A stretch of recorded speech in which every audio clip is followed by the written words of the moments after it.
السلام علیکم۔ پہلی بات تو یہ ہے کہ لکھ کر کوئی شخص ایک طلاق دے یا 3 طلاقیں دے یا 100 طلاقیں دے، وہ طلاق تو ایک ہی ہوگی۔ جو طریقہ اللہ نے طلاق دینے کا بتایا ہے اس میں ہم اپنی طرف سے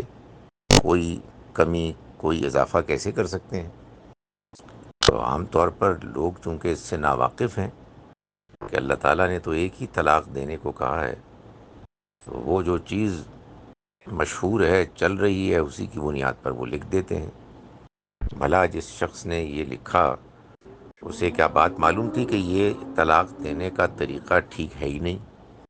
اور یہ اللہ کے بتائے ہوئے طریقے کی صریح خلاف ورزی ہے؟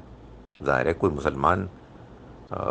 باقائمی ہوش و حواس یہ کر ہی نہیں سکتا۔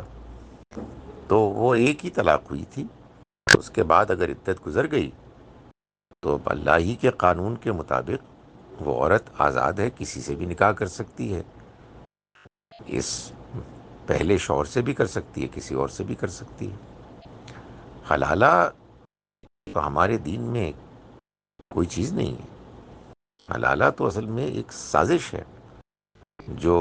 بعض لوگ ایک ہیلے کے طور پر کرتے ہیں کہ ایک عورت کو 2 مرتبہ طلاقوں کے بعد تیسری مرتبہ بھی طلاق ہو گئی، یعنی طلاق دی شوہر نے، عدت کے دوران رجوع کر لیا، پھر کسی موقع پر طلاق دی، عدت کے دوران بھی رجوع کر لیا، تو اب جب وہ تیسری مرتبہ طلاق دے گا تو پھر وہ رجوع نہیں کر سکتا اور ان کی آپس میں شادی نکاح نہیں ہو سکتا، سوائے اس کے کہ وہ عورت کسی دوسرے شوہر سے نکاح کرے اور وہ اس کو طلاق دے۔ یہ قرآن کا بیان ہے۔ تو وہ جو کسی دوسرے شوہر سے نکاح کرے گی اور پھر وہ طلاق دے گا،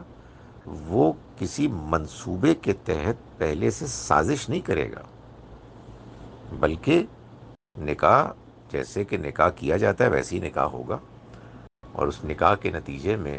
اگر پھر کوئی ناچاقی ہو گئی، کوئی وجہ ہو گئی اور اس نے طلاق دے دی، تو پھر یہ عورت اپنے پہلے شوہر سے نکاح کر سکتی ہے، ورنہ سوچ سمجھ کے منصوبہ بنا کر